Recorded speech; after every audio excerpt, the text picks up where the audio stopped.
Le premier chapitre, ce sera de montrer l'importance du lien social.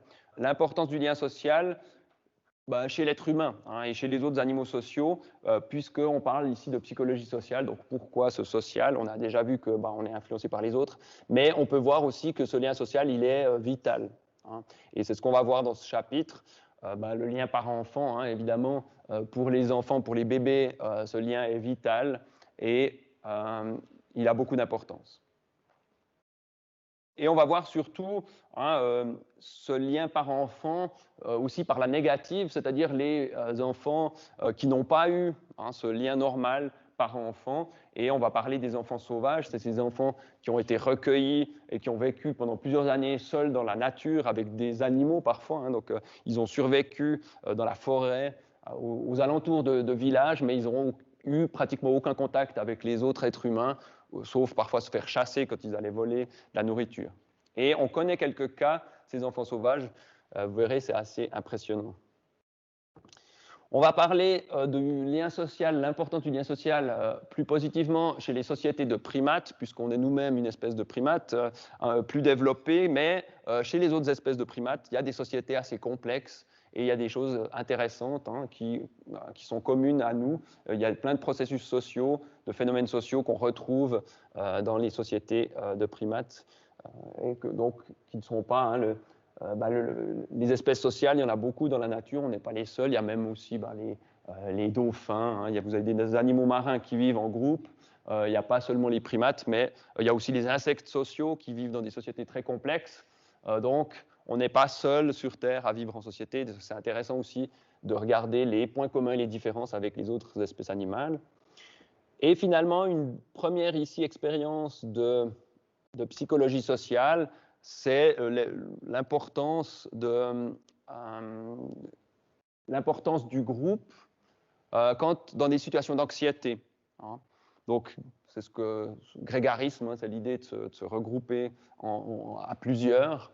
Et effectivement, il y a un lien avec l'anxiété. Vous avez sans doute déjà vu, après une catastrophe, un tsunami, comme il y a eu en 2005, sauf erreur. Vous étiez peut-être un peu jeune, mais vous avez peut-être vu les images de ces catastrophes naturelles terribles. Et juste après, pendant des années, il y a eu beaucoup de solidarité, d'entraide, etc., de comportements de groupe qui viennent un petit peu panser les plaies de ces traumatismes collectifs. Et là, je vous parlerai d'une expérience de psychologie sociale où justement on utilise cette méthode expérimentale.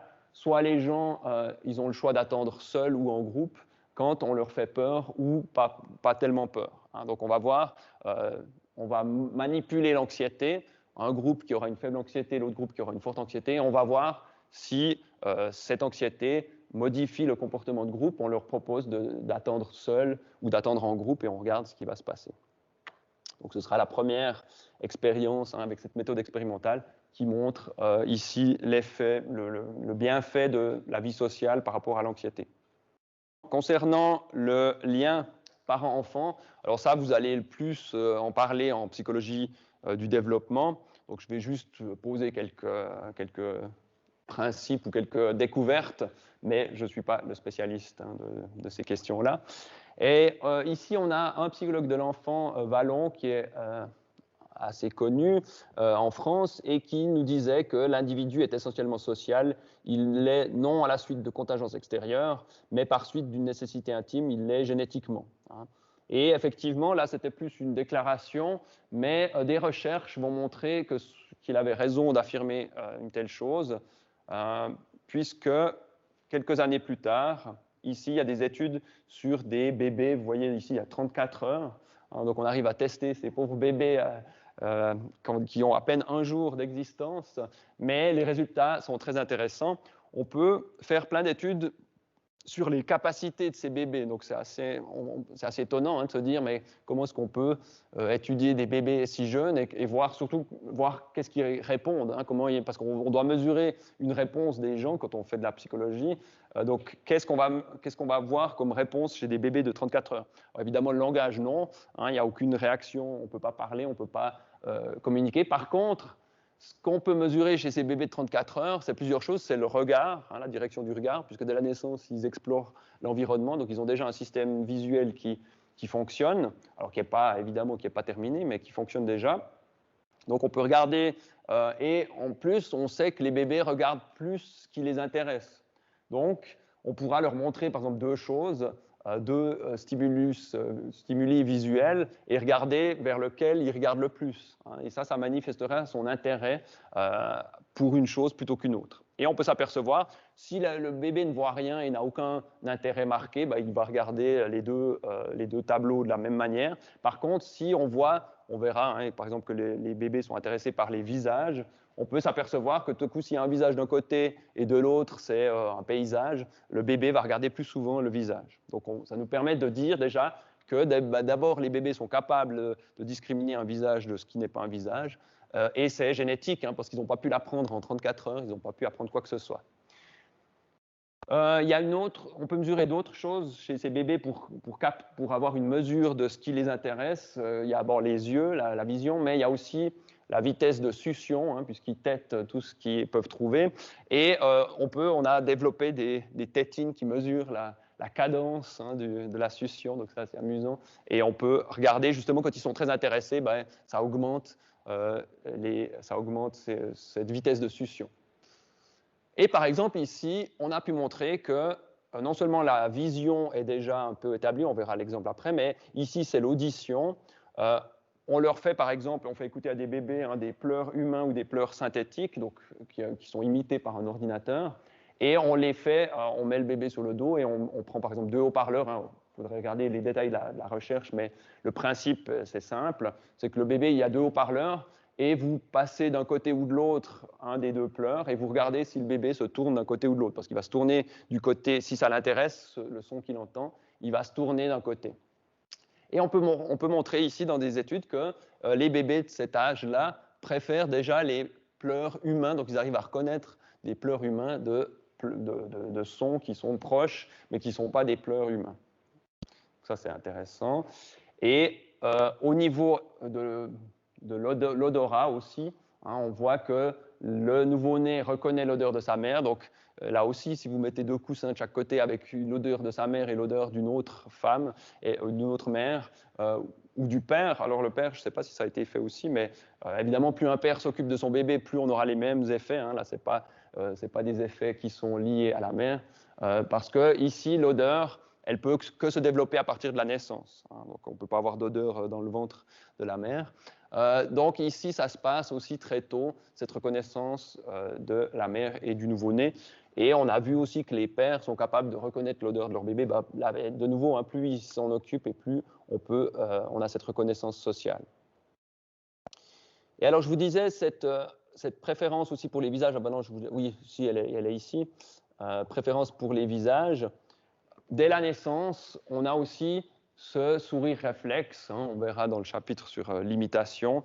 On a cette imitation très précoce. Le bébé, quand il vient de naître, il fait déjà des petits sourires, ce qui affole complètement toute la famille et les parents, parce qu'on se dit mais il me reconnaît, il est content de me voir. Mais en réalité, donc le monde est bien fait, mais on peut le croire, c'est bien de le croire, mais en fait, c'est un sourire réflexe. Donc n'importe quoi pourrait provoquer ce sourire et ce n'est pas vous. Mais quand vous voyez ça, évidemment, les parents fondent et ça crée un attachement qui est très utile dès la naissance, bien sûr. Le vrai sourire, qu'on appelle un sourire social, apparaît, mais pas beaucoup plus tard. Vous voyez ici à 2 mois, donc c'est quand même aussi rapide. Mais c'est un petit peu plus tard. Il faut quand même que les voies neuronales se fassent un petit peu. Donc le sourire social, c'est que là, votre bébé répond vraiment à vous. Quand il vous voit, il vous reconnaît après 2 mois. Et si vous souriez, il va sourire aussi. Là, c'est un vrai sourire. Mais à la naissance, c'est un sourire réflexe qui d'ailleurs disparaît pendant 1 mois, pendant les 2 premiers mois. Après la naissance, ça disparaît et ça réapparaît à 2 mois. Donc voilà, on peut étudier plein de choses chez les bébés, plein de capacités sociales qu'ils ont ou qu'elles ont dès la naissance. Alors, le sourire, l'imitation précoce, on verra, si on tire la langue, le bébé répond aussi en tirant la langue très rapidement. Et cette préférence pour les visages humains, ça aussi, parce que pour le bébé, évidemment, c'est utile de s'attacher au visage humain qu'il voit, puisque ce sont ceux de ses parents qui vont s'occuper de lui pendant des années et des années. Préférence même pour la langue maternelle, donc ça on peut remarquer qu'il y a un apprentissage qui se fait déjà dans le ventre. Ici, contrairement aux odeurs, vous pouvez entendre les sons quand nous étions dans le ventre de nos mères, on entendait les sons qui se passaient à l'extérieur. Et on a pu remarquer que les bébés préfèrent leur langue maternelle parce qu'ils l'ont entendue, même à travers les parois du ventre, ils l'ont entendue, donc il y a une préférence pour la langue maternelle. Voilà différentes choses. Après, je vous dis, ça, ce sont les premières études. Il y a eu sans doute de nouveaux travaux, mais ça, vous le verrez en psychologie du développement. Donc, juste pour illustrer que dès la naissance, nous sommes des animaux sociaux. On a des capacités sociales qui sont même génétiquement programmées pour que ça aille très vite. Après, tout le reste sera appris. Le sourire social, il est appris, mais dès la naissance, il y a quand même déjà des capacités sociales. S'il n'y a pas de questions, on va ensuite voir un petit peu ce lien parent-enfant par la négative, donc ce sera moins drôle que ce qu'on vient d'évoquer, c'est-à-dire que on peut juger de l'importance du lien entre parents et enfants par la négative, en regardant quand des enfants malheureusement n'ont pas ce lien, qu'est-ce qui se passe? Alors bien sûr, on ne peut pas le provoquer, ce ne sont pas des expériences scientifiques, il n'y a que les nazis qui auraient pu prendre des bébés et les séparer de leur mère pour voir ce qui arrivait dans leur développement, même s'ils ont fait d'ailleurs des expériences de ce type, mais tous les autres scientifiques normaux ne peuvent pas faire ça. Donc par contre, on peut observer des choses qui se sont malheureusement passées, comme ici, ce syndrome d'hospitalisme. Ce sont des populations d'enfants qui ont été privés temporairement ou définitivement de leurs parents. Donc ici, René Spitz, qui était psychanalyste et psychiatre, a décrit ce qu'il appelle un syndrome d'hospitalisme, c'est-à-dire des caractéristiques du développement psychoaffectif d'enfants qui étaient soit alors dans une crèche pénitentiaire, donc la mère était ici, puisque c'était dans les années 45, c'était les mères qui s'occupaient majoritairement des enfants. Donc la mère était en prison et donc le bébé est passé une partie de son temps dans la crèche pénitentiaire. Donc, et à l'époque, il n'y avait pas d'autres crèches, donc c'était les seuls endroits où les enfants étaient séparés ici temporairement de leur mère. Et la pouponnière d'orphelins, là, évidemment, les bébés qui ont perdu leurs deux parents. Et donc Spitz a regardé leur développement pour voir cette absence ou cette diminution du lien entre parents et enfants, quel effet il aura sur l'enfant. Et ce n'est pas un des résultats très encourageants. Il a pu observer des signes de dépression, de désespoir, d'apathie.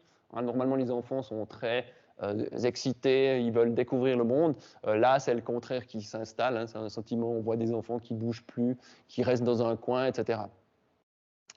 Et temporairement, chez les sujets du groupe 1, donc heureusement pour ceux qui avaient quand même leur mère quelques heures par jour, le développement était, disons, ses caractéristiques négatives n'étaient que temporaires, mais pour le groupe d'orphelins, ça devient évidemment définitif.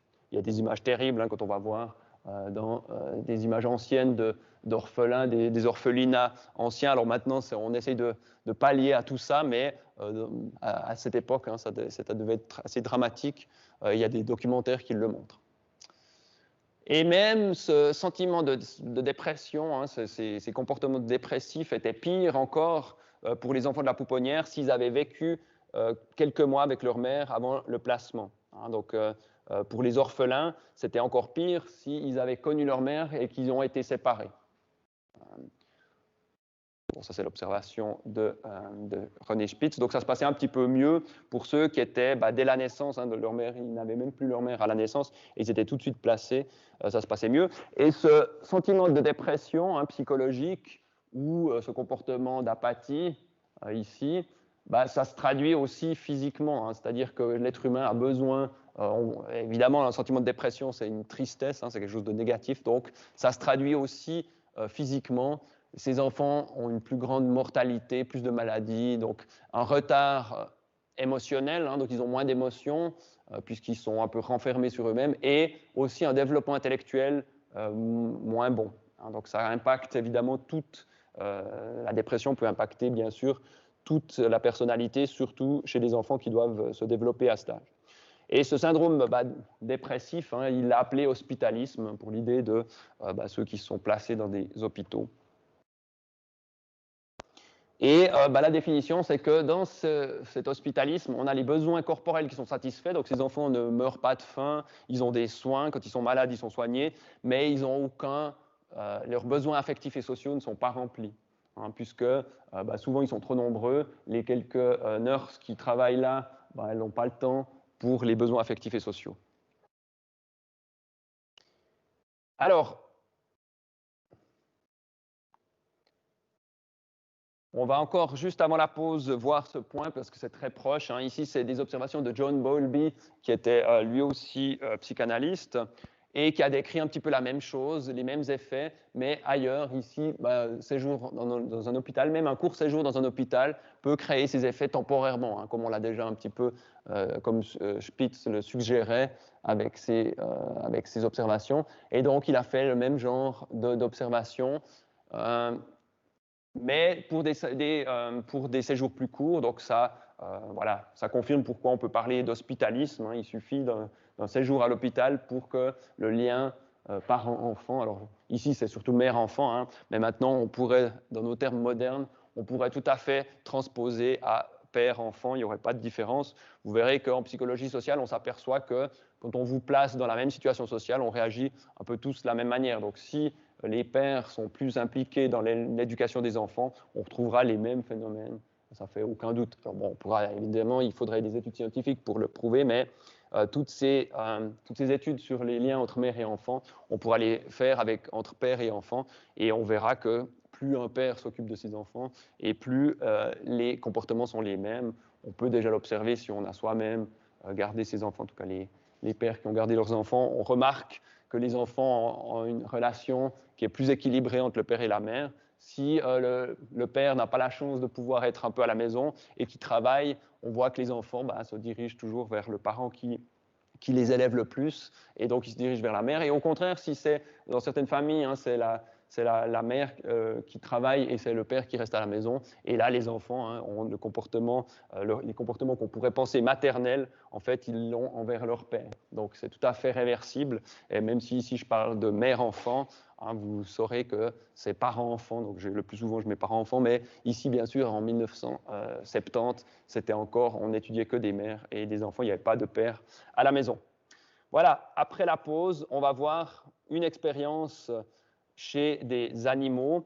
Là, on peut faire l'expérimentation, même si vous verrez qu'elle est très cruelle, parce qu'on va faire justement, hein, ici, Harlow a fait cette fameuse expérience de séparer des bébés singes de leur mère. Donc c'est particulièrement cruel, et c'est depuis là, hein, qu'il y a eu des forts mouvements contre l'utilisation des animaux dans la recherche. Il faut être un peu plus prudent. En tout cas là, éthiquement, il y avait clairement un problème. Mais on va voir des images et on va parler de ces expériences après la pause, dans un quart d'heure. Maintenant, on va voir, on est toujours dans ce lien parent-enfant. On a vu d'abord que le bébé et les parents ont les parents c'est normal, mais les bébés ont des capacités sociales dès la naissance, donc génétiques, et ensuite là, le bébé apprend très vite, surtout pour les interactions sociales. Donc on est quelque part créé, hein, pour le lien social, puisqu'on ne peut pas survivre sans nos parents dans les premières années de la vie, mais même assez tardivement. Vous le voyez vous-même. C'est difficile, on peut, hein, bien sûr, sans. Et justement, on est en train de voir que malheureusement, dans certains cas, il y a ce lien est brisé ou diminué, et on peut déjà voir, hein, des conséquences dramatiques, et on va voir des conséquences encore plus dramatiques avec ces expériences de Harry Harlow. Newborn rhesus monkeys will grow up not in accordance with nature, but in a controlled atmosphere of a laboratory, where all the psychological influences of childhood can be duplicated. Bon, c'est en anglais, hein, mais vous comprendrez. Voilà, c'est des études sur les jeunes macaques. On va de toute façon en reparler. On va reparler de l'expérience en détail. Donc, en fait, c'est plutôt pour les images. Vous verrez très bien avec les images ce qui va se passer. Il n'y a pas besoin du commentaire, mais bon, bien sûr, on peut expliquer s'il y a une chose intéressante. Je vous la traduirai.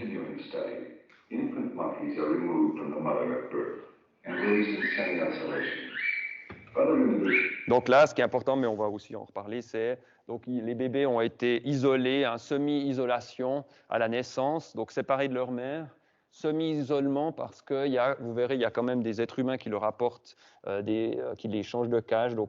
Et vous voyez ici à travers les barreaux, il y a d'autres bébés à côté. Donc bon, semi-isolement, hein, c'est un peu comme la prison à la naissance.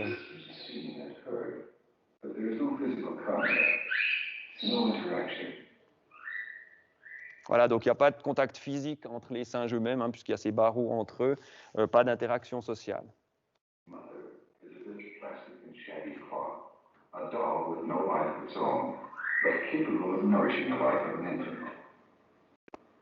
Alors là, ils font une espèce de poupée hein, qui ressemble un peu à la mère, c'est-à-dire à la fois avec une fourrure et un biberon de lait pour la nourriture.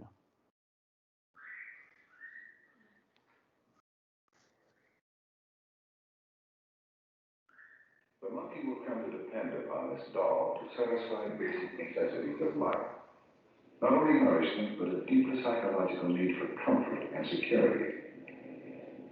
Voilà, on voit que le petit a besoin de ça. Et vous voyez, vous avez peut-être vu le geste hein, de la dame qui mettait le petit singe dans la cage. Vous voyez qu'elle devait le prendre à deux mains parce qu'en fait, le petit singe, ce qu'il a envie, hein, c'est de se retourner et de sauter dans les bras de la dame, puisque il pourrait remplacer hein, l'absence de sa mère par un être humain. Ça irait très bien pour les animaux. Donc voilà pourquoi c'est évidemment cruel, hein, ces expériences. In primate infants, there is an instinctive need to cling to another body, soft and warm.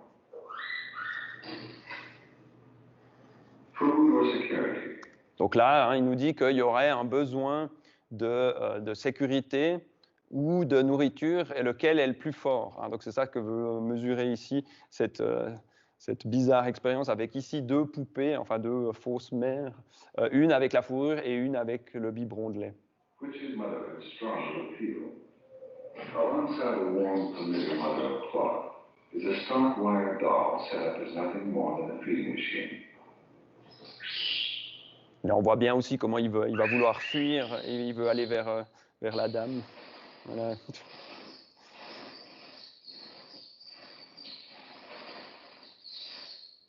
The young monkey is placed deliberately on a cloth mother which has no milk to nourish him, but fulfills some fundamental needs. This experiment revolves around one simple question. Will the infant monkey switch its affection to a wire mother which offers food and life itself?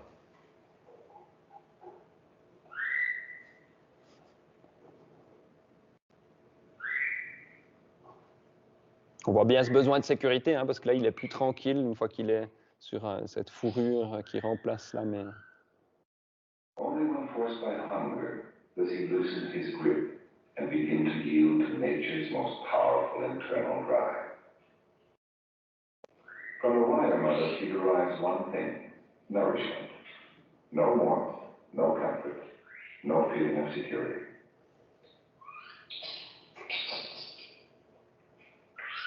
After feeding, he returns to spend up to 22 hours a day near the only mother he knows. From this inanimate object, the infant derives all the security and mother love he needs.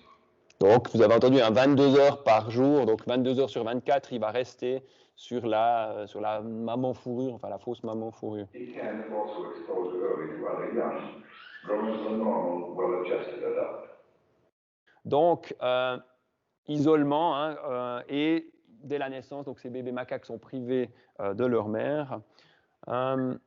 Et il y a ces deux substituts, alors c'est l'expérience principale, hein, ce mannequin en fil de fer avec un biberon, et un mannequin donc avec juste la peluche, et beaucoup plus de temps hein, avec le mannequin numéro 2, donc beaucoup plus de besoin de contact, 22 heures sur 24, besoin de contact, plus que la nourriture.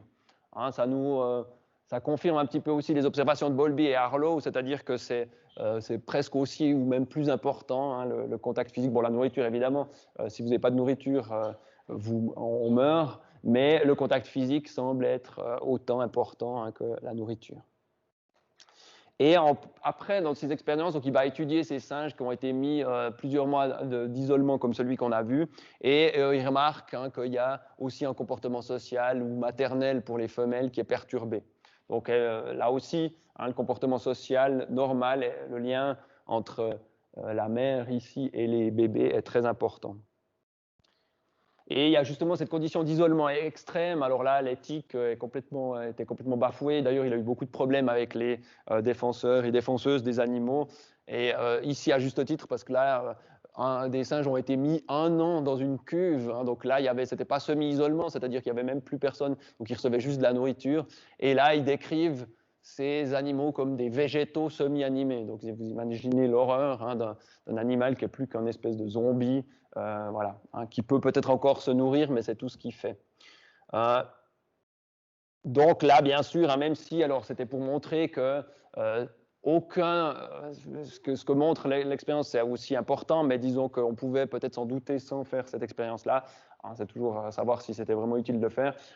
Sans comportement social, sans relation sociale, ben, finalement, on n'existe même plus comme individu. Hein, donc et ça, c'est valable pour les singes, pour les humains aussi, bien sûr. Par contre, ils ont aussi, enfin Harlow et ses collaborateurs ont quand même aussi essayé de pallier à ces déficits hein, qu'ils ont pu observer, en tout cas les moins graves, comme ici le comportement social et maternel qui est perturbé hein, pour les premiers ici. Donc ils ont essayé de les remettre en groupe pour voir si ces singes retrouvaient un comportement social normal. Et ils n'ont pas trouvé de progrès, donc c'était difficile hein, de corriger ces manques sociaux, sauf si avec plus jeunes singes. Donc ça c'est intéressant, les singes, quand ils étaient mis avec des plus jeunes, ils pouvaient peut-être apprendre des comportements sociaux qu'ils n'avaient pas appris plus tôt. Hein, donc c'est très difficile à rétablir ce manque de relations sociales. Et alors peut-être l'intérêt hein, aussi, ou le point positif, si on veut en retirer un de cette théorie de ces expériences de Harlow et des autres, des observations de Bowlby ou Spitz, c'est en psychologie la théorie de l'attachement, en psychologie du développement, je pense que vous allez voir ça dans ce cours. La théorie de l'attachement, la première à avoir utilisé ce terme, c'est Mary Ainsworth. Donc c'est l'attachement entre l'enfant et sa mère ou son père, si c'est son père qui est là. Alors dans ces années-là, c'était aussi de nouveau l'attachement plutôt mère-enfant. Et il y a une théorie, on a distingué différents types d'attachements hein, sur la base de ces observations. Il y a des attachements mère-enfant qui sont meilleurs que d'autres. Et Mary Ainsworth a étudié des enfants dans ce qu'elle appelle la situation étrange. C'est aussi intéressant comme méthode et ça vient quand même de ces travaux de Harlow et Bowlby et autres. Donc elle place les enfants avec leur mère quand ils sont jeunes, et elle les place dans une pièce inconnue avec des jouets un peu partout, mais une grande pièce, et elle regarde ce que fait l'enfant. Hein. Il y a différents types d'attachements chez l'enfant, différents types de comportements. Vous avez des enfants qui vont tout de suite aller jouer et qui vont un peu laisser tomber leur mère, hein, pour qui leur mère n'est pas très importante. Au contraire, il y en a d'autres qui vont rester accrochés à leur mère et ne pas aller explorer, et il y en a d'autres qui vont faire des allers-retours, etc. Donc il y a différents comportements d'attachement qu'on peut observer, et à partir de ces expériences, en tout cas celle de Harlow, bien cruelles. Donc ça a eu des effets quand même positifs.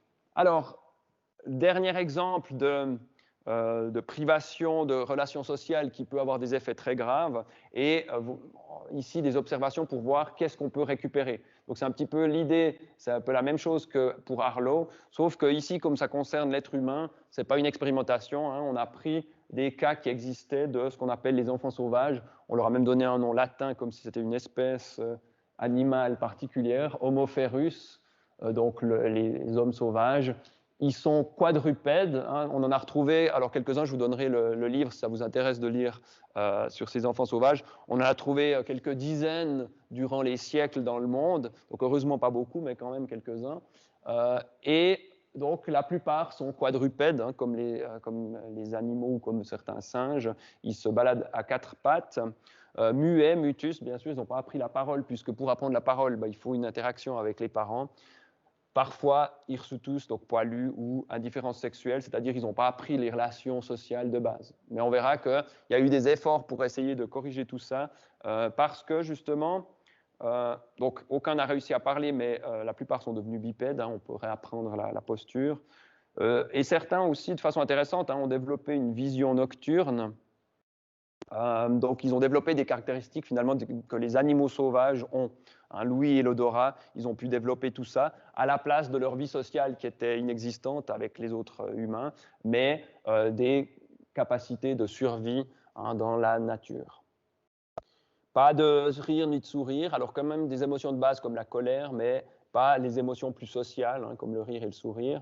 Et aussi, n'identifie pas leur reflet dans la glace. Ça, c'est un test de conscience de soi qu'on utilise dans psychologie animale ou psychologie de l'enfant. On peut voir à partir de quel âge un bébé se reconnaît dans la glace. C'est intéressant parce qu'avant un certain âge, le bébé, il croit que c'est autre chose. Et on voit que le bébé, quand il est tout petit, il ne regarde même pas le miroir, il ne voit pas qu'il y a quelque chose qui bouge en même temps que lui. Après, il y a un âge où ils sont gênés, donc ils regardent le miroir, puis ils détournent les yeux parce qu'ils se disent il y a un truc bizarre, il y a quelqu'un mais qui fait tout comme moi. Donc, et puis après, ils vont se reconnaître dans la glace, c'est-à-dire qu'ils vont, par exemple, si vous vous touchez ici puis que vous regardez en face ce qui se passe, c'est que vous avez compris que le visage dans la glace, c'est vous. Et il y a une expérience simple où on peut faire ça avec les enfants ou avec les animaux pour voir quels animaux ont une conscience de soi. C'est qu'on met un point rouge, on endort l'animal et on lui met de la peinture rouge sur le nez, par exemple, ou l'enfant, on fait la même chose. Quand il ne remarque pas, on lui met un point rouge. Et on voit bien, une fois qu'on les met devant le miroir, si l'animal commence à se toucher ce point rouge, parce qu'il va être intéressé, donc soit l'animal va toucher le point rouge sur le miroir, donc là il ne comprend pas que c'est lui qui a ce point rouge, soit les animaux qui ont la conscience de soi ou les enfants qui l'ont, ils vont toucher leur propre nez en regardant dans la glace. Donc c'est un test intéressant. Et là, ces enfants sauvages ne passeraient pas le test, ils n'ont pas de conscience de soi, donc ils n'ont pas pu développer une compréhension d'eux-mêmes puisqu'ils étaient seuls dans la nature.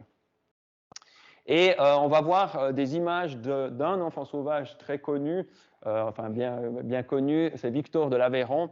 Ça se passe il y a des siècles, donc ce n'est pas des images prises en direct puisque le cinéma n'existait pas à cette époque-là, mais en fait on a un médecin qui s'est occupé de Victor, donc on lui a amené ce Victor, et ce médecin, Jean Itard, donc il l'a recueilli en 1801, et il a essayé de le rééduquer. Donc justement, Jean Itard, c'était un de ces docteurs qui était intéressé par la philosophie, et il était spécialement intéressé par la philosophie anglo-saxonne, la philosophie de Hume, de philosophes comme Hume et autres, des philosophes empiristes, comme on les appelle, c'est-à-dire qui pensaient que notre intelligence provient principalement de nos sens.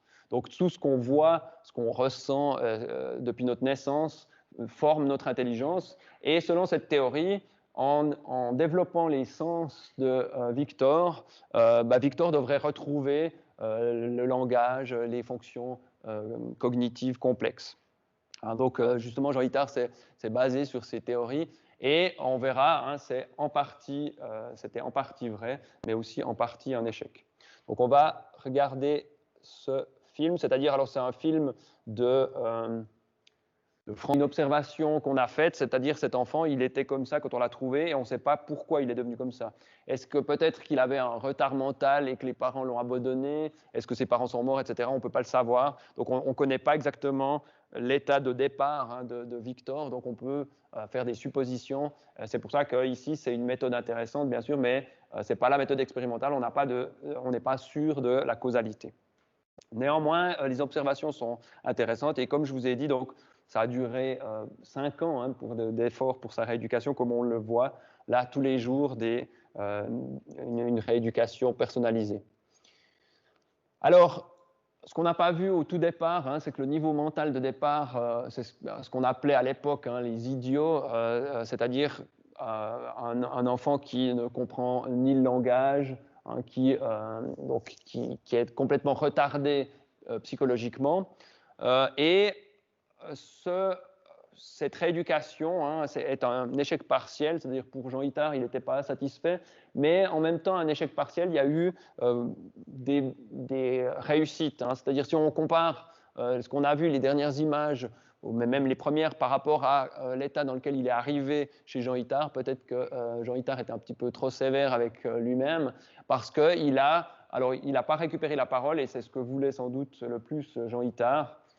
Vous avez vu qu'il est capable de dire un mot comme lait qui ressemble un peu à lait, mais c'était surtout en fait les voyelles qu'il arrivait à faire, mais pas les consonnes, et pas à comprendre le langage. C'est trop tard. Certains apprentissages, on doit les faire quand on est jeune, sinon ça devient difficile. Vous savez aussi, hein, maintenant on sait que les enfants apprennent beaucoup plus facilement les différentes langues, donc on peut être bilingue ou trilingue plus facilement quand on est enfant que quand on est adulte. On doit faire plus d'efforts pour réapprendre des langues. Donc c'est un petit peu la même chose ici pour tout ce qui est comportements sociaux ou comportements intellectuels. Mais donc Jean Itard a réussi à lui faire retrouver une certaine sensibilité. On a vu hein, avec la musique, les sons, un certain sentiment, le rire hein, ou le sourire, et certains raisonnements. On a vu qu'il développe des raisonnements à lui. Hein. Pas toujours ceux que voulait Jean Itard, mais des formes de raisonnement intéressantes. Et justement, ce qu'on ne voyait pas au tout début, hein, quand il est arrivé, c'était une agitation continuelle, c'est-à-dire qu'il ne se tenait même pas assis quelque part, hein, c'était même difficile de le maintenir dans une position calme, puisqu'il avait l'habitude d'être dans la forêt et d'être libre. Hein, donc, ou au contraire, des comportements au départ de prostration, hein, quand il voyait qu'il ne pouvait plus s'enfuir, bah, il restait immobile, sans bouger, sans rien faire. Et aucun intérêt pour la civilisation, hein, ce que Jean Itard essayait de lui apprendre, donc aucun intérêt pour les habits, pour la vaisselle et ces choses-là, ce qui est normal hein, quand vous avez vécu dans la nature sans tout ça. Après, hein, donc à la fin de ces 5 ans, vous voyez quand même, il y a eu ce que l'auteur appelait hein, les signes de civilisation, donc il s'habille, il fait sa toilette, etc. Donc il est redevenu comme un enfant, même si c'est un enfant qui aurait des retards de langage ou qui a quand même un retard intellectuel.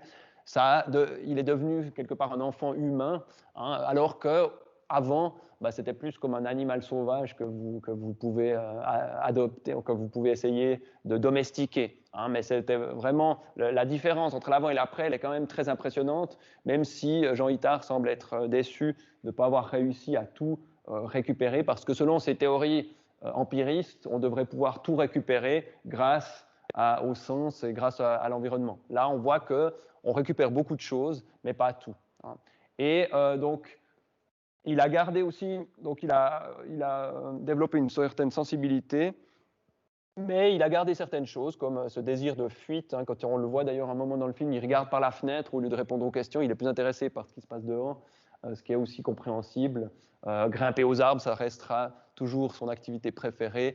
Alors à la fin, il mange avec des couverts, donc il y a ces signes de civilisation, mais derrière, on voit que tout n'a pas été effacé. Donc, comme on l'a vu, hein, il développe une certaine sensibilité, le goût pour le lait, pour différentes choses, l'affectivité, donc il est sensible aux autres, on voit qu'il est sensible quand il est puni injustement, il arrive à dire certaines voyelles, il arrive à dire le mot lait, et donc intellectuellement, il a progressé, hein, on ne considérerait plus comme un idiot comme ça s'appelait à l'époque, donc c'était les QI, quotients intellectuels qui sont très bas. Là, il a évolué, et il peut comprendre le sens de certains mots, on l'a vu, hein, il peut inventer des choses, il savait écrire, comme on l'a vu écrire son nom de Victor. Donc, quand même, récupérer beaucoup de choses, mais pas tout. Et alors le livre, si ça vous intéresse, Les enfants sauvages, c'est ce livre de Lucien Malson, qui s'appelle Les enfants sauvages. Et dans la première partie, il décrit un peu tous ces enfants qu'on a trouvés, parce qu'il n'y a pas que Victor. Et dans la deuxième partie, vous avez justement ce qu'a écrit Jean Itard sur Victor particulièrement. Vous avez une question? Non, ce n'était pas une question. Alors oui, bonne question. En fait, après ces 5 ans, ils l'ont mis dans un asile pour sourds-muets, c'est-à-dire qu'il a pour apprendre le langage des signes. Et alors vous pouvez regarder Victor de l'Aveyron sur Internet, il y a toute la description de sa vie, mais sauf erreur, il a vécu encore jusqu'à 35 ans dans cet asile pour aveugles, avec justement le langage des signes. Il a appris certaines choses, puisque là on voit qu'il pouvait apprendre le sens de certains signes. C'est plus facile le langage des signes plutôt que l'écriture hein, ou que le sens des mots quand on a vécu comme lui, il a vécu. Donc voilà ce qui se passe pour Victor. Et là, donc, dans ce livre, vous avez justement la description de quelques autres enfants sauvages où on décrit un petit peu les mêmes tendances. Alors, même si alors, ces autres enfants sauvages n'ont pas été aussi bien recueillis qu'ici par Jean Itard, puisqu'il a quand même consacré 5 ans de sa vie à la rééducation de Victor. Et la conclusion ici de Malson, hein, c'est que l'être humain n'a pas d'instinct, mais une matrice de possibilités qui ne peut se réaliser sans contexte social. Je vous ai dit que le bébé est génétiquement programmé pour le lien social, mais s'il n'y a pas de lien social, ben, il va perdre tout ce qu'il peut avoir. Hein. Donc, on voit bien que sans les autres, on n'est pas grand-chose. Hein. Donc, progrès important de Victor, mais pas complet, ça c'est aussi intéressant. On va voir pourquoi. Il y a d'autres observations dans le monde animal qui montrent que ben, certains apprentissages doivent être faits à un certain moment donné. Hein, c'est pas seulement l'apprentissage ne peut pas être fait à tous les âges. Comme je vous donnais l'exemple des langues, les enfants apprennent plus facilement les langues. Et on peut s'apercevoir dans beaucoup de cas, certains comportements doivent être appris à tel âge. Et si on ne les apprend pas, comme le langage, si on ne l'apprend pas enfant, on n'arrivera plus à l'acquérir plus tard. On peut avoir d'autres formes de langage, comme le langage des sourds-muets, mais pas le langage phonétique tel qu'on le pratique nous.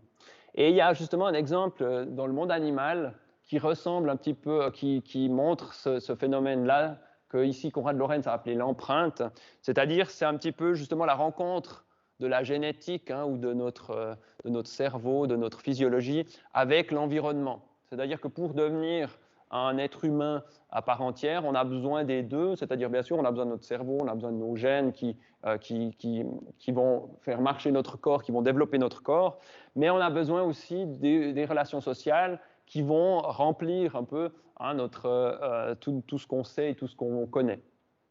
Et ça doit se faire à un certain moment dans le développement, ça c'est justement des phénomènes comme l'empreinte qui le montrent. Alors qu'est-ce que l'empreinte? Vous avez peut-être déjà vu ce grand-papa aux cheveux blancs à la barbu qui est suivi par des hordes de canards. Donc ça c'est justement Konrad Lorenz qui a vécu avec des animaux, donc on verra un petit extrait justement de certaines de ces observations qui sont assez amusantes. Il vivait vraiment avec eux, c'est-à-dire que dans son lit, il y avait plein d'animaux. Hein, il y a des canards qui dorment avec lui tout le temps. Donc il s'est occupé de ces animaux toute sa vie, notamment des oiseaux et notamment les canards. Donc si vous ne connaissez pas ce Konrad Lorenz, on va regarder juste un petit extrait vidéo assez sympathique avec quelques effets qu'il a observés qui sont intéressants. Alors, c'est en espagnol, mais vous verrez que je peux traduire quelques mots, puis on comprend à peu près de quoi il est question. C'est plus pour illustrer, bien sûr. Je ne l'ai pas trouvé ni en anglais ni en français. Alors, c'est Konrad Lorenz, ici, Padre de la Etología. Donc, le père de l'éthologie. On appelle éthologie, à ne pas confondre avec l'ethnologie. L'éthologie, ETH, c'est la science du comportement animal. On va observer des animaux dans la nature ou dans un zoo ou chez lui. Hein, chez Konrad Lorenz, ces animaux étaient en semi-liberté, ils n'étaient pas retenus, il n'y avait pas de cage, donc c'est eux qui restaient auprès de lui. Et on verra pourquoi d'ailleurs ils restaient auprès de lui et pourquoi ils ne partaient pas ailleurs. Alors ici, on a ce petit portrait sur Konrad Lorenz avec quelques expériences ou quelques observations assez amusantes. Este zoólogo austríaco, nacido en 1903, funda la etología animal, ciencia que estudia las costumbres y el comportamiento de las distintas especies. Voilà, donc un éthologue hein, qui est né en 1903, si j'ai bien compris. En tout cas, c'est début du XXe siècle. El que fuera profesor en Königsberg antes de la guerra establece las bases de su teoría en un campo de prisioneros en Rusia, antes de fundar su propio instituto en Baviera. Donc il a fait son institut hein, ici en Bavière et il a fait la guerre avant la Première Guerre mondiale. Las diferencias entre razas o especies son menos importantes que las que separan a los distintos clanes en el interior de una misma especie. Voilà, là, ce qu'il dit, c'est que ce qu'il a trouvé, c'est que les différences entre espèces ne sont pas aussi grandes qu'on pense, hein, qu'il peut y avoir, les espèces peuvent se mélanger les unes aux autres. Ça peut être aussi une affaire de ce qu'on peut apprendre quand on est jeune. On peut même changer d'espèce. Vous verrez quelques exemples assez amusants. Lorenz también desarrolla el concepto de impregnación o fijación irreversible de un animal recién nacido con el primer ser vivo con el que tiene contacto al nacer. Alors ça, hein, imprégnation, c'est l'empreinte en français. C'est justement ce phénomène qu'il a découvert et on va en reparler après. Hein, c'est le fait que l'oiseau, notamment, subit une empreinte du premier objet en mouvement qu'il va voir dans sa vie. Donc dès que le poussin hein, il sort de l'œuf, le premier objet qu'il va voir qui est en mouvement, il va créer ce qu'il appelle ici une empreinte. Et alors la nature étant bien faite, le premier objet en mouvement que le poussin va voir, c'est la plupart du temps sa mère. Donc il y aura une empreinte de sa mère sur le bébé et il va suivre sa mère tout le temps. Et il va aussi comprendre qu'il fait partie de cette espèce-là. Donc il a cette empreinte-là. Mais vous imaginez le subterfuge ici des chercheurs ou de Konrad Lorenz, c'est que en fait, si le poussin sort de l'œuf et que c'est Lorenz qui est vers lui, le phénomène d'empreinte sera non pas envers la mère du canard, mais envers Lorenz. Et c'est pour ça qu'on a des choses assez amusantes avec ces canards à Konrad Lorenz. Todo se ha previsto de tal modo que estos patitos solo han visto a un único ser vivo desde el día de su nacimiento, Konrad Lorenz. Los patitos lo toman por su madre y lo convierten en el objeto de su fijación. Voilà, donc là, il décrit ces petits canards qui sont là à côté de lui, c'est ceux qu'il a vus lui-même à la naissance, et donc ils pensent que Konrad Lorenz, c'est leur mère, et quand ils sont adultes, ils pensent que c'est leur partenaire sexuel, donc on verra qu'ils confondent, ils se prennent pour des Lorenz, ou c'est Lorenz qui s'est mis à la place de la maman canard. Los animales obsesionados con Lorenz lo siguen haga lo que haga, vaya a donde vaya y sea cual sea su medio de transporte. Donc ils le suivent partout, justement jusque dans son lit. Ce qu'on va voir aujourd'hui, c'est ces deux derniers points ici. On va souligner cette fois de nouveau plutôt par la positive l'importance du lien social, parce qu'on va voir justement que les sociétés animales se sont développées énormément, y compris les humains bien sûr, mais même les autres animaux sociaux se sont développés, ont développé plein de choses grâce à la vie en société. Donc on l'avait déjà dit, la vie en société, elle nous coûte aussi, puisque quand on est membre d'une société, tout n'est plus permis. Si vous vivez seul dans la forêt, vous pouvez faire ce que vous voulez. Par contre, si vous vivez dans une ville, il y a plein d'interdits, il y a plein de lois, il y a plein de normes que vous devez respecter. Mais le gain, on verra, il est fort aussi. On peut gagner plein de choses avec la vie sociale. On va le voir ici, et aussi ce sentiment de réassurance quand il y a des grands accidents, des grandes catastrophes. On voit que le fait d'être en groupe, ça nous aide. Pour surmonter un deuil, évidemment, l'aspect social sera très important. On était resté là, cette idée que la génétique a une influence chez l'être humain, mais elle est moindre que chez les autres animaux. C'est-à-dire l'être humain par rapport aux autres animaux, c'est celui qui apprend le plus, c'est celui qui naît le moins équipé de tous les animaux. Et c'est ce qu'on appelle ici la néothénie de l'être humain. C'est l'idée que plus les animaux sont intelligents et plus ils se développent en société, et plus en fait ils naissent de façon prématurée, c'est-à-dire qu'ils sont à la naissance, le bébé humain, même s'il a quelques capacités, on l'a vu, en fait il est incapable de survivre seul, par exemple. Alors qu'il y a certains animaux quand ils sortent de l'œuf, ils peuvent se débrouiller plus ou moins et survivre. Quand on parle de maturation, d'apprentissage, de culture, d'environnement, c'est un petit peu l'idée qu'on apprend. Alors qu'ici, vous avez la nature, l'hérédité, etc. Ce seraient des comportements qui sont déjà inscrits dans nos gènes. Et chez l'être humain, justement, cette part d'hérédité biologique, elle est minimale par rapport aux autres animaux. Parce que, justement, on apprend beaucoup plus, et c'est ce qui a développé notre intelligence. Parce que les comportements qui sont codés génétiquement, vous ne pouvez plus les changer. Donc, vous ne pouvez plus vous adapter à l'environnement, donc ils sont moins utiles.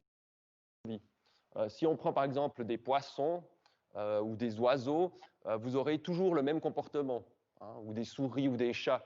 Tous les chats, ils ont le même comportement. Vous leur mettez ils n'ont encore jamais vu, un bébé chat, il n'a encore jamais vu une souris. Vous lui mettez une petite souris en plastique et il va essayer de sauter dessus. Il va s'amuser avec. Donc on voit très bien que c'est génétiquement codé. C'est-à-dire qu'un chat, il ne peut pas s'empêcher de sauter sur une souris. C'est impossible, à moins d'un cas psychiatrique chez les chats, je n'ai jamais vu.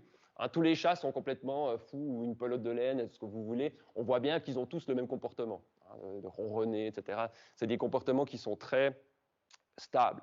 Et ça, justement, chez l'être humain, c'est beaucoup moins le cas, parce que, justement, on est de façon prématurée.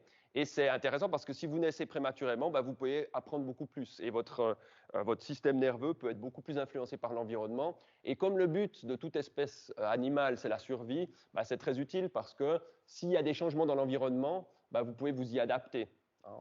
Alors que si vous avez toujours le même comportement et que par exemple le chat, il n'y a plus de souris, il a beau avoir son comportement d'attraper des souris, mais s'il n'y en a plus aucune, il va mourir et donc la race va s'éteindre, hein, l'espèce va s'éteindre. Alors que l'être humain, si un environnement change, l'être humain peut changer de mode de vie, il peut manger autre chose, il peut s'adapter grâce à son intelligence qu'il a développée par l'apprentissage et la maturation. Donc c'est ça le principe. Et c'est assez étonnant, hein, ce processus, parce que si vous voulez, c'est comme si l'évolution biologique se déprogrammait elle-même. Hein. C'est ça qui est assez fascinant dans ce processus, c'est que le but de l'évolution biologique, c'est de transmettre nos gènes, mais là, c'est comme si les gènes avaient eux-mêmes, alors bon, évidemment, ce n'est pas eux-mêmes qui l'ont fait, mais on ne sait pas trop comment ni pourquoi, mais là, c'est comme si, pour une meilleure adaptation à l'environnement, les gènes doivent s'empêcher de fonctionner eux-mêmes, hein, parce que justement, ils doivent se limiter leur effet pour avoir une meilleure survie. Donc c'est assez fascinant ce processus. Justement, chez l'être humain, il y a de moins en moins de choses d'hérédité biologique. Alors bien sûr, il y a des maladies héréditaires, mais même ces maladies héréditaires, elles dépendent aussi un peu de l'environnement, hein, parce que certaines personnes qui ont tel ou tel gène de telle ou telle maladie ne vont pas développer à 100% la maladie. Ils ont plus de risques, mais ça ne veut pas dire qu'ils l'auront. Donc même les maladies génétiques ne sont pas complètement déterminées chez l'être humain. Et ce caractère néothénie, on le voit ici. Hein. Ici, vous avez à gauche, c'est un bébé chimpanzé, et à droite, un adulte. Et en fait, on voit que l'être humain ressemble plus à un bébé chimpanzé qu'à un adulte. Donc c'est comme si l'être humain était un primate qui est resté à ce stade-là, hein, et qui n'a pas évolué de façon différente.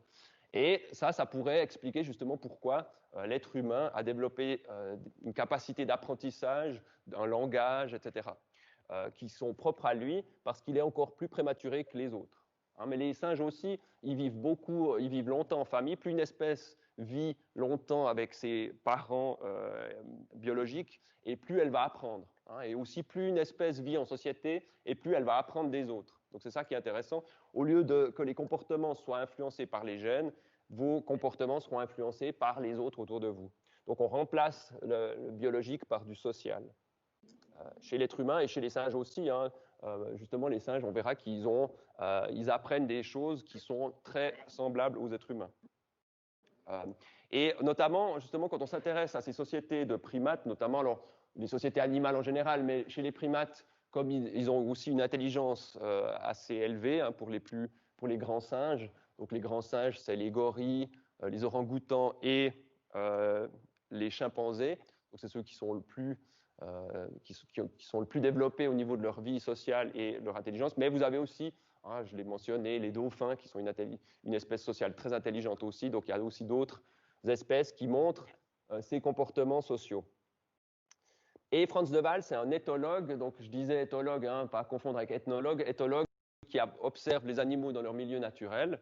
Et lui, c'est un éthologue donc, hollandais qui a observé pendant des années des troupes et le comportement social des singes, et notamment des primates, surtout des chimpanzés. Et il a écrit beaucoup de livres. Pourquoi je le mentionne? Parce que là, je ne vais pas lire les articles scientifiques vu que je ne suis pas éthologue, mais par contre, il y a des livres de vulgarisation, de diffusion qui sont passionnants à lire si ça vous intéresse. Ici, je vous ai mis celui que j'ai préféré, c'est La politique du chimpanzé. Vous avez Le bon singe ou Le singe en nous. Enfin, il y en a d'autres. Hein. Maintenant, plus récemment, il en a écrit sur l'empathie. Ses dernières recherches, c'est plutôt sur l'empathie. Et c'est assez passionnant. Le bon singe, c'est aussi sur le caractère un peu moral des singes, c'est-à-dire qu'on se disait que avant d'observer vraiment les animaux et les grands singes, notamment, on se disait que l'être humain a plein de caractéristiques qui le différencient des animaux. Et en fait, en observant les animaux, on se rend compte que les animaux ont les mêmes capacités que nous, mais à un degré moindre. Donc en fait, il n'y a pas de différence qualitative entre les grands singes et l'être humain. Il y a des différences quantitatives. Par exemple, le langage. Les chimpanzés ou les grands singes peuvent apprendre un langage, simplement il est plus simple que le nôtre. Mais ils apprennent le langage, soit des signes, le langage des sourds-muets, ou ils ont pu développer un espèce de langage avec des ordinateurs, enfin, des machines où le singe peut presser des symboles et peut communiquer avec les êtres humains. Et vous avez je pourrais vous montrer un petit extrait. C'est assez impressionnant quand on voit communiquer les êtres humains avec les singes, hein, donc ils comprennent ce qu'on leur dit. Vous voyez par exemple une éthologue qui a vécu avec un singe, donc pour qu'il apprenne un maximum, elle l'a pris chez elle, elle a fait comme si c'était son enfant, hein, donc elle lui a appris plein de choses. Et on voit ce singe qui lui obéit quand elle lui dit va chercher la casserole, mets de l'eau, mets les pâtes, fais cuire les pâtes. Donc il arrive à faire la cuisine, il comprend ce qu'elle dit. Donc c'est assez impressionnant. Donc ça montre aussi que les singes peuvent apprendre aussi plein de choses. Justement, c'est grâce à leur comportement social qu'ils développent une grande intelligence. C'est là où je veux ici en venir. C'est que la vie sociale, elle développe plein de choses, mais notamment l'intelligence qui mène à la conscience de soi, au langage et à toutes les caractéristiques humaines. C'est en bonne partie la vie sociale qui l'a permis. Parce qu'on peut voir ces phénomènes à des degrés moindres chez les singes et chez les animaux. Et alors, ici, je voulais vous parler un peu plus longuement de la politique du chimpanzé, qui est vraiment passionnant à lire. C'est-à-dire qu'ici, il a observé des chimpanzés à Arnhem, en Hollande. Et donc, ces chimpanzés sont en semi-liberté, puisqu'ils ont une grande cage, et ils vivent en groupe. Et les éthologues peuvent les observer. Alors, ce n'est pas comme en liberté, mais ils ont les mêmes comportements sociaux qui sont dans ce zoo. Et Frans de Waal a observé les relations pendant plusieurs années de 3 singes.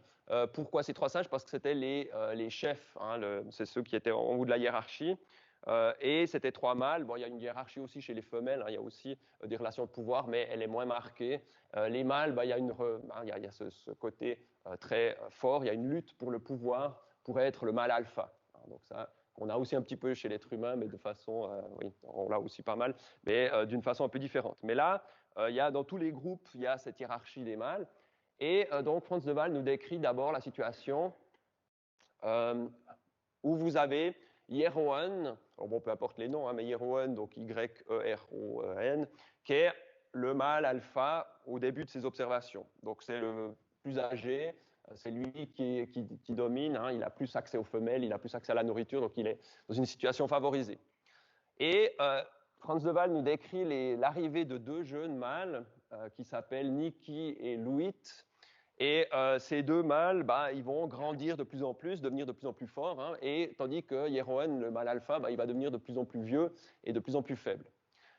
Mais alors, il décrit aussi les comportements, hein, c'est intéressant, c'est un petit peu comme chez les êtres humains, quand le mâle alpha est en présence d'un autre mâle, il a tendance à se redresser, à hérisser les poils pour paraître plus grand, hein, comme le roi qui se met sur son trône, et les autres mâles qui sont dominés, hein, qui ne sont pas les chefs, eux, au contraire, ils vont s'aplatir. Quand ils passent devant lui, ils essayent de passer le plus à plat possible, parce que s'ils se relèvent, ça peut mener au combat, hein, c'est un signe de défi. Donc il y a cette idée chez l'être humain, hein, quand les gens s'aplatissaient devant le roi ou devant le pape, on le fait toujours d'ailleurs, et bien ça c'est vraiment un signe qu'on retrouve chez les animaux aussi, et chez les chimpanzés notamment.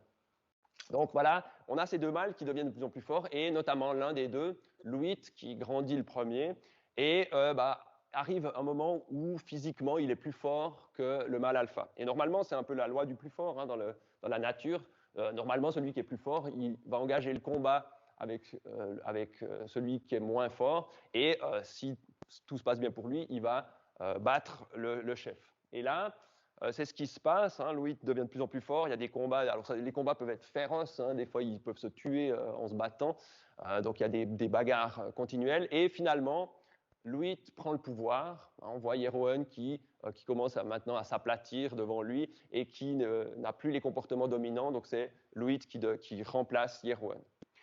Mais ce qui est intéressant dans ces anecdotes, c'est que Jeroen, en fait, même s'il n'est plus le plus fort, il est par contre le plus intelligent. Et il va compenser, si vous voulez, sa faiblesse physique par l'intelligence. Et on voit ici un exemple que l'intelligence chez les chimpanzés peut remplacer la force physique. Et c'est la même chose chez les êtres humains. Quand on parle de Machiavel, c'est cette idée que chez les politiciens, vous pouvez, si vous êtes malin, si vous êtes intelligent, vous pouvez prendre le pouvoir. Chez l'être humain, ça ne se passe plus non plus seulement par la force. Alors aussi parfois, hein, ça se passe par la force, mais ça dépend des contextes. Et là, donc Jeroen, voyant qu'il est battu, en fait, il va se rapprocher du 3e mâle, Niki, qui devient aussi de plus en plus fort. Et ensuite, à deux, il va faire ce que font les chimpanzés couramment, les femelles aussi entre elles, des alliances. Hein. Donc, vous pouvez vous allier à quelqu'un, exactement comme les êtres humains, quand on fait la guerre, on s'allie avec telle ou telle personne. Et les alliances chez les chimpanzés, c'est que vous allez aller vers l'autre singe et vous allez l'épouiller, hein, vous allez faire des comportements agréables. Et on voit des fois les deux alliés qui s'épouillent l'un l'autre. Ça, c'est un signe. Et plus ils passent de temps à s'épouiller l'un l'autre, plus ils passent de temps à se partager la nourriture, plus leur alliance est forte. C'est comme des liens d'amitié, comme chez l'être humain, il se passe ceci. Alors, sauf que là, c'est stratégique aussi, hein, c'est pas une amitié désintéressée, mais chez l'être humain, il y a ça aussi. Hein, parfois, on est plus amis avec quelqu'un parce que ça nous arrange, ça peut arriver aussi. Et donc, Jeroen se lie d'amitié ou fait tout pour être ami avec Nikki. Et arrive un moment où Nikki est assez fort pour défier Louis, et les deux se mettent contre Louis. Donc Jeroen, le vieux, et Nikki, le jeune. Et là, arrive ce qui doit arriver à 2 contre 1, hein, vous avez l'avantage. Donc maintenant, Louis est à son tour battu. Et c'est donc Nikki qui prend le pouvoir, puisqu'il est plus jeune et plus fort, et il a été aidé.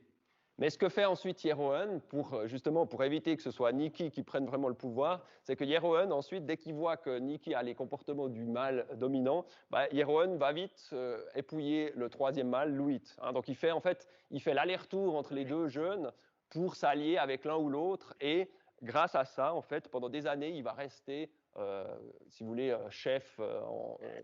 Il va rester chef en collaboration avec Nikki. Parce que si Nikki le brime et l'empêche d'avoir accès aux femelles ou à la nourriture, en fait, Jeroen va s'allier avec le troisième mâle. Donc, avec cette structure à 3, évidemment, hein, vous pouvez, si vous êtes malin, vous faites l'aller-retour entre les deux et vous prenez le pouvoir. Donc ici, c'est un bel exemple de justement comment la vie en société développe l'intelligence et a développé notre intelligence probablement. Hein, c'est presque sûr, parce que pour développer une intelligence qui est apprise et qui n'est pas codée dans les gènes, il faut réfléchir dans la vie courante. Et là, quand on pense à la hiérarchie sociale, il faut beaucoup d'intelligence parce que vous devez savoir tel est tel, il est allié avec qui, tel est tel, il est tel est tel individu, est-ce qu'il est en haut de la hiérarchie ou en bas. Vous devez connaître tous vos adversaires par cœur et vous devez savoir ce qu'ils sont. Donc ça va développer évidemment votre cerveau et votre pensée. Et d'autres éthologues parlent d'une intelligence il y a le micro qui tombe. Parlent d'une intelligence sociale ou machiavélique. Machiavel par rapport à ces combines politiques, hein, puisque ici apparemment un des facteurs de développement de l'intelligence, c'est le machiavélisme politique, hein, c'est essayer de lutter pour le pouvoir. Un autre, on verra dans un autre chapitre sur l'imitation, un autre phénomène qui développe l'intelligence, c'est l'utilisation d'outils. Là aussi, on pensait que l'être humain avait inventé les outils, le langage, etc. Puis on s'aperçoit que les primates utilisent aussi des outils, ils arrivent même à les créer eux-mêmes. C'est rare, c'est beaucoup plus rare que chez l'être humain, mais ça arrive. Donc on verra, c'est assez passionnant. Donc l'utilisation d'outils développe aussi l'intelligence, évidemment, mais une bonne part de notre intelligence vient de l'intelligence sociale ou machiavélique. Et ici, un autre exemple, il n'y a pas que les chimpanzés. Hein, d'ailleurs, les plus intelligents, c'est les bonobos, hein, qui ont aussi été étudiés par Franz de Waal. Et vous avez ici un exemple chez les babouins, qui ne sont donc pas les grands singes, hein, ils sont un petit peu un niveau au-dessous de l'organisation des fonctions cognitives, donc ils sont, on va dire, un peu moins intelligents, mais ils ont des comportements du même type. Ici, en fait, vous voyez une jeune femelle qui est entre les deux ici, et vous avez un jeune mâle qui est à droite, et le mâle dominant ici à gauche, hein, qui est plus grand, et on voit que les poils sont plus longs, donc vous avez ces 3 individus. Et en fait, ce qui s'est passé, c'est que la jeune femelle a été menacée par le jeune mâle, donc il voulait sans doute, je ne sais pas pourquoi, soit lui prendre la nourriture, soit des faveurs sexuelles. Et ensuite, la jeune femelle, pour se défendre, qu'est-ce qu'elle fait? Elle fonce se mettre devant le grand mâle. Et maintenant, vous voyez que lui, s'il veut menacer la petite femelle, en fait, il est en train de menacer le grand mâle. Donc la suite ici, c'est que le grand mâle, il va sauter sur le jeune et il va le chasser. Donc la jeune femelle ici, elle a trouvé un truc pour se protéger par l'intelligence, non pas par la force physique, puisqu'elle est inférieure au jeune mâle, mais grâce à sa réflexion, elle sait que le grand mâle, il est au-dessus dans la hiérarchie, elle arrive à compenser son manque de force par l'intelligence. Donc voilà ce que c'est que cette intelligence machiavélique ou sociale qui qui a développé notre intelligence. Donc là, et on parle ici de protoculture animale, on verra justement avec le développement d'outils ou du langage. Ce n'est pas des cultures animales comme la culture humaine, parce que les cultures humaines, c'est ce qu'on apprend dès notre plus jeune âge. Et là, chez les humains, presque tout est appris. On apprend à parler, on apprend l'utilisation des outils, etc., à écrire et tout. Chez les animaux, on peut dire qu'il y a des protocultures dans le sens où il y a ces capacités, alors à beaucoup moins grande quantité, mais il y a aussi ces capacités d'apprentissage et ces capacités sociales, cette intelligence sociale et ces choses-là. Donc on s'est rendu compte, avec cette idée de protoculture animale, que chez les animaux, on avait en fait les mêmes caractéristiques que chez l'être humain, mais à des degrés moindres, moins développés. Et ce qui a fait la différence entre l'être humain et les grands singes, c'est que toutes ces petites différences quantitatives, donc ce n'est pas des différences qualitatives, on a les mêmes capacités, mais quantitativement, elles sont un peu plus développées. Et ce cocktail de différences quantitatives a fait une immense différence entre l'être humain et les singes. Parce que l'immense différence, c'est qu'on a transformé complètement la planète, alors pour le meilleur et pour le pire, évidemment, mais on a transformé complètement notre environnement et on est la seule espèce animale à avoir fait ça. Grâce au langage, grâce à la science, si on veut comparer ce qu'a fait l'espèce humaine, il faut nous comparer maintenant, ou Manhattan, vous imaginez Manhattan et vous comparez ça avec un groupe de chasseurs-cueilleurs dans une grotte. C'est ce que l'être humain a modifié, c'est en comparant ces deux choses. Ce qui est assez impressionnant, mais de nouveau, ce n'est pas dû à des différences qualitatives avec les animaux, c'est des petites différences quantitatives qui ont tout à coup fait la différence. Et donc, on peut trouver la plupart des comportements humains, la jalousie, ici la politique, etc., vous allez en trouver des traces chez les primates, notamment supérieurs, ou chez les animaux aussi développés, comme les dauphins ou les baleines qui vivent en groupe. Est-ce qu'il y a des questions, des remarques ou des observations sur ces comportements animaux que vous connaissez? Alors, si ce n'est pas le cas, on en vient à la dernier point de ce chapitre et l'expérience ici de Charter et Singer. Donc ça, c'est la première expérience vraiment de psychologie sociale. On va voir le principe. C'est ce principe que j'ai exposé. Il y a deux groupes, un groupe contrôle, un groupe expérimental. On les soumet à des choses différentes et on regarde l'effet que ça a sur des variables qu'on va appeler dépendantes. Vous allez apprendre ça en méthodologie et en statistique.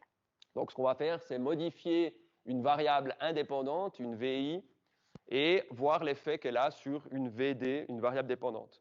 Et c'est exactement ce qu'on a. L'exemple que je vous ai montré du médicament, la VI, c'est le groupe contrôle et le groupe placebo. Donc, vous donnez, le groupe contrôle placebo et le groupe expérimental. Ça, c'est la VI, la variable indépendante. Elle a deux modalités. Soit vous êtes dans le groupe contrôle avec un placebo, soit vous êtes dans le groupe expérimental avec un médicament, avec une substance active. Donc ça, c'est la variable indépendante. Pas de substance, ou juste du sucre, et une substance active. Et ensuite, la variable dépendante, c'est ce qu'on va mesurer si on mesure votre taux de globules blancs ou je ne sais quoi, pour voir l'effet que le médicament a eu. Eh bien, ce taux de globules blancs, ce sera la variable dépendante. Et vous allez comparer la moyenne du groupe contrôle avec la moyenne du groupe expérimental.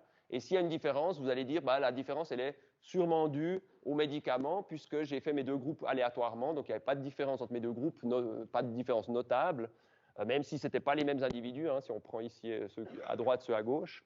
Et on va regarder la différence. Donc ici, c'est exactement cette méthode-là, simplement appliquée non pas aux médicaments, mais au comportement humain. Alors, on va dire aux gens qu'on fait une étude sur les réactions au choc électrique. En réalité, ce n'est pas ce qu'on va faire, et c'est pour ça que je vous disais, il y a des fois un problème éthique en psychologie sociale, c'est qu'on ne peut pas dire aux gens sur quoi on va les tester. Parce que si on leur dit, on aimerait tester le fait, est-ce que vous allez attendre en groupe ou seul, en fait, ça va modifier leur comportement. Donc ici, on leur dit autre chose, on leur dit une réaction au choc électrique, et à la fin de l'expérience, on leur expliquera le vrai but de l'expérience et ce qu'on a fait. Alors, ici, on est obligé de faire une petite tromperie, parce que sinon, on ne peut pas observer ce qu'on veut observer. Alors, c'est accepté par les comités éthiques, mais il faut évidemment faire attention. Il faut bien justifier la tromperie. Il faut expliquer à la fin aux gens et leur dire, voilà, on ne vous a pas dit toute la vérité, pourquoi, etc. Donc, c'est possible, mais effectivement, éthiquement, il faut faire attention. Donc ici, on vous dit une étude sur les réactions au choc électrique, donc vous n'êtes pas trop rassurés. Et il y aura deux groupes. Ici, c'est des étudiantes Alors, ce n'est pas vraiment un groupe contrôle, groupe expérimental, mais c'est deux groupes avec une valeur différente, hein, ici, de l'anxiété. On va manipuler l'anxiété, donc la VI, la variable indépendante, c'est le degré d'anxiété. Et à la moitié donc, de ces étudiantes, choisies au hasard, hein, comme ici, on prendrait à droite, ceux à droite, bah, ils seront dans le groupe choc douloureux, vous n'avez pas de chance, et à gauche, vous avez plus de chance, vous seriez aléatoirement mis dans le groupe chatouillement. Et donc, pour un groupe, on va leur dire, ces chocs électriques qu'on va vous administrer, bah, ça fait mal. Hein, donc, on vous prévient déjà que ça secoue. Alors là, vous n'êtes pas rassuré. Et là, bah, ce qu'on veut provoquer, c'est une forte anxiété. On ne va pas donner les chocs électriques, ça, ce serait pas du tout éthique, donc on ne va pas le faire. Mais on aimerait voir l'effet de l'anxiété, en fait. On va créer une fausse anxiété puisqu'il n'y aura pas de choc électrique. Et l'autre groupe qui a plus de chance, donc on a créé aléatoirement pour que les deux groupes soient le plus pareil possible. Si je vous sépare en deux, normalement les deux groupes à droite à gauche sont à peu près pareils. Il y aura à peu près le même nombre d'hommes et de femmes dans les deux groupes. Il y aura à peu près la même moyenne d'âge. Hein, donc, alors on peut le faire encore plus aléatoirement. Ici, si je prends ceux de droite et ceux de gauche, c'est assez aléatoire, mais on pourrait faire un tirage au sort pour chaque personne. Vous arrivez ici, puis vous lancez une pièce de monnaie, puis si c'est pile, vous allez dans le groupe expérimental. Si c'est face, vous allez dans le groupe contrôle, ou pile ou face pour les deux groupes ici. Et alors l'autre groupe qui a plus de chance, on leur dit, alors non, bah, les chocs électriques, on parle de chocs électriques, mais c'est un bien grand mot, hein, c'est comme quand vous étiez avec votre petit train électrique, enfin ça existe moins, mais quand on avait ces vieux trains électriques où on touchait les rails, il y avait des petites secousses, mais ça fait des petits trucs, ça fait un petit chatouillement, quoi. Donc là, le groupe, ben, il est dans une situation de faible anxiété. Et ensuite, on va mesurer l'effet de l'anxiété sur une variable dépendante, sur un comportement social.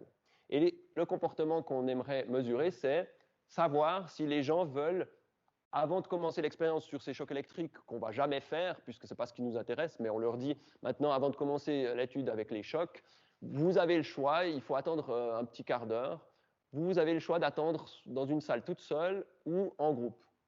Voilà, et c'est ça qu'on veut mesurer, hein, c'est ça notre variable dépendante, on aimerait savoir si l'anxiété influence le comportement social.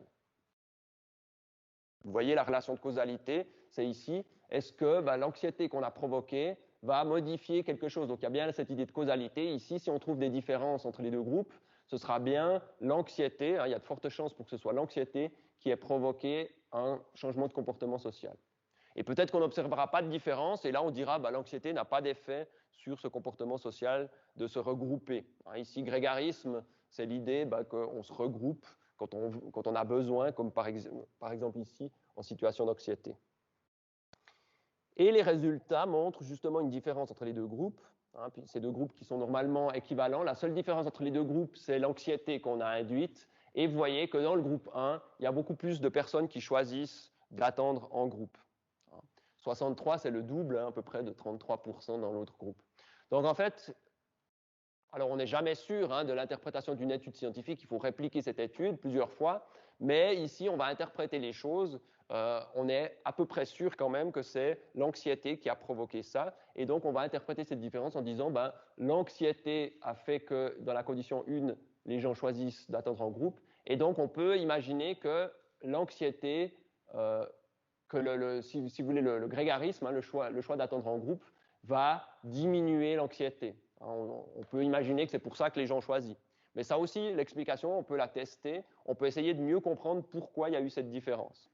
Et pour ça, en fait, il faut répéter l'expérience en modifiant juste une chose. Donc vous allez refaire exactement cette même expérience qui est décrite là, mais vous allez changer une chose. Vous allez dire, par exemple, vous allez faire exactement la même chose en disant, vous pouvez attendre seul ou en groupe, il y a juste le fait, si vous êtes en groupe, vous n'osez pas parler. Hein, donc on va rajouter cette règle-là qui n'était pas dans l'original. Ici, on leur disait vous pouvez attendre en groupe et on leur disait vous pouvez parler, vous pouvez faire ce que vous voulez en groupe. Mais on va rajouter par exemple ici pour ce groupe-là, pour ce choix-là, on va ajouter la possibilité on va interdire la possibilité de parler et on va se dire est-ce que justement les gens veulent se rassurer par les paroles.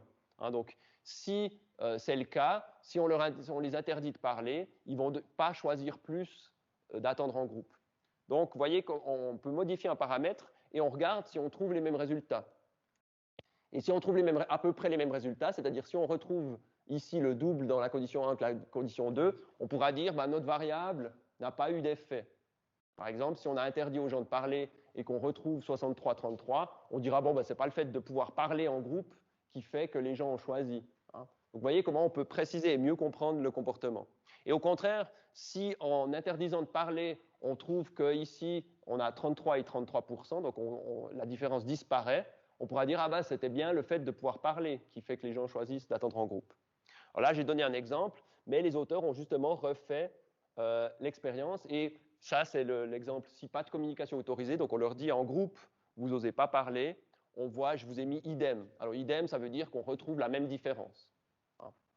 Donc idem, c'est ça, on retrouve, alors pas exactement les mêmes pourcentages, mais on retrouve le double à peu près ici de choix en groupe. Donc ça veut dire que ce n'est pas la communication qui est importante ici, hein. Ce n'est pas de pouvoir parler, parce que ça aurait pu être ça. Quand on est en groupe, on peut parler, alors que quand on est seul, on ne peut pas parler. Donc c'est aussi ici une manière d'essayer de mieux voir quelle est la différence entre être seul ou être en groupe. Qu'est-ce qui fait que les gens changent ce comportement, hein. Ben, on peut voir que ce n'est pas la parole, puisqu'on a les mêmes résultats si on n'autorise pas la communication. Ensuite, on peut leur demander, on peut leur dire, vous pouvez attendre en groupe avec des personnes qui, en fait, qui sont là pour une autre expérience. Donc là, c'est intéressant parce qu'on se dit, est-ce que les gens veulent attendre en groupe avec des gens qui vivent la même chose? Est-ce que c'est ça qui les rassure? Est-ce que c'est parce qu'on partage le même sort? Et c'est possible, hein, puisque vous êtes en groupe. Et ici, dans cette expérience, ceux qui étaient en groupe, ils étaient censés tous passer les chocs électriques, notamment douloureux, puisque les gens ont choisi d'attendre en groupe. On pourrait se dire, est-ce que c'est justement pour se rassurer que d'autres vivent la même chose que vous? Et ici, je vous ai mis, alors pas si attente, c'est-à-dire pas, il n'y a plus de différence. Hein, c'est simplifié ici, c'est-à-dire que là, vous retombez à quelque chose comme 33-33. On ne sait pas exactement ce pourcentage-là, mais peu importe. Donc, il n'y a plus de différence. Hein.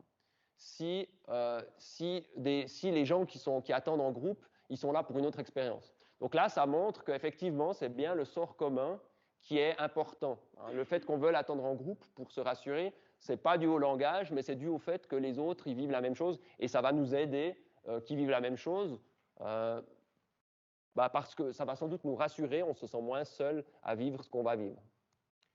Et ici, je vous ai mis diminue si on donne des informations sur les émotions, parce que ça pourrait aussi être, troisième explication, ça pourrait être qu'en groupe, on peut observer les autres et voir leurs émotions. Si on voit que les autres ne sont pas paniqués et ils n'ont pas peur, ben ça peut nous rassurer. Alors, ça peut être aussi au contraire, ils ont tellement peur que ça va nous faire encore plus peur, mais apparemment, la question, ce serait est-ce qu'on va vers les autres pour avoir des informations sur ses propres émotions? C'est-à-dire, si vous vous dites, bon, est-ce que je dois paniquer ou pas, je vais regarder ce que font les autres.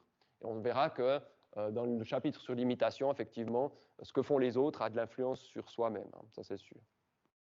Et là, je vous ai mis diminue. Donc, qu'est-ce qui diminue? C'est toujours cette différence entre les deux groupes. Hein, c'est la différence de pourcentage. Elle reste la même quand il n'y a pas de communication. Elle disparaît, cette différence, ici, quand les gens n'attendent pas pour la même expérience. Et elle diminue, c'est-à-dire au lieu de 60-30, on a peut-être que 40-30 ou quelque chose comme ça. Elle diminue si on donne des informations sur les émotions. C'est-à-dire que, comment on fait ça?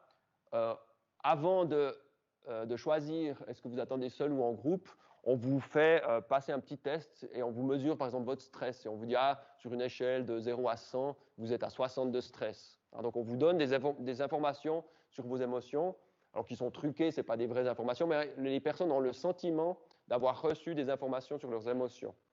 Et ça diminue la différence, ça veut dire que apparemment une partie du fait de choisir d'attendre en groupe est due au fait que ça nous donne des informations sur nos émotions. Donc on veut regarder ce que vivent les autres, quelles émotions ils vivent, pour savoir ce que nous on doit penser et ressentir. Hein.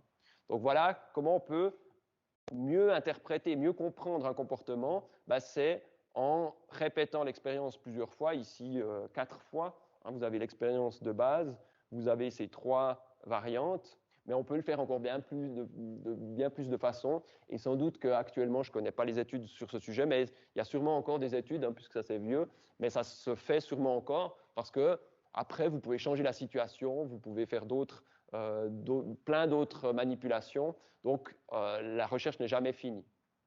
Mais voilà ici un bon exemple, comment on développe une chose. D'abord, on regarde s'il y a une différence avec la méthode expérimentale, et ensuite, on fait varier certaines variables pour voir si ces variables expliquent ce qu'on a trouvé ou pas.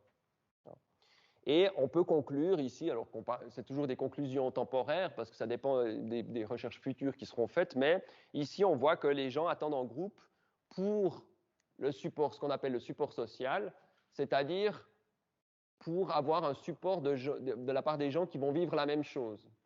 Et ça, c'est justement cette deuxième réplication qui nous le dit. Ici, on voit que les gens recherchent un support social parce que si le groupe, c'est des gens qui ne reçoivent pas de choc électrique, alors ça ne nous intéresse pas. Donc là, il y a vraiment support social, ça veut dire que vous êtes avec des gens qui vivent la même chose que vous. C'est ça qui est rassurant. Donc, support social.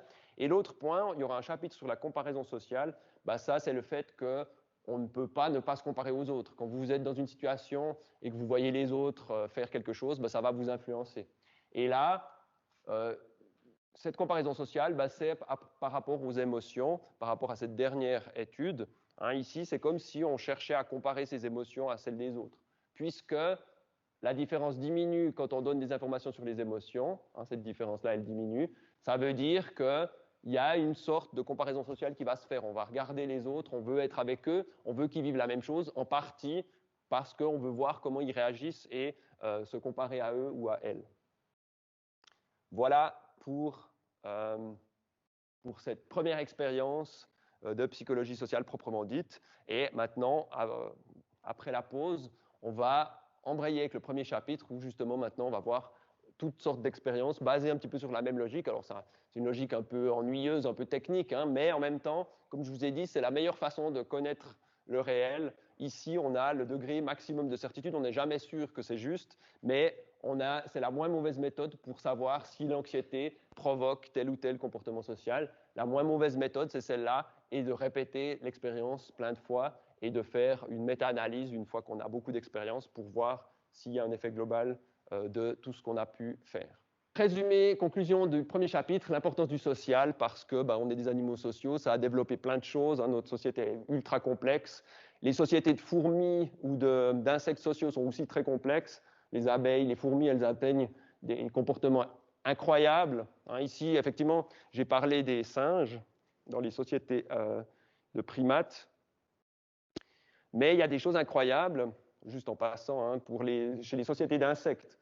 C'est une autre forme d'organisation, c'est-à-dire ici, ça développe plutôt l'intelligence. Les sociétés d'insectes, c'est plutôt que l'alliance de beaucoup d'individus produit une espèce de complexité assez folle.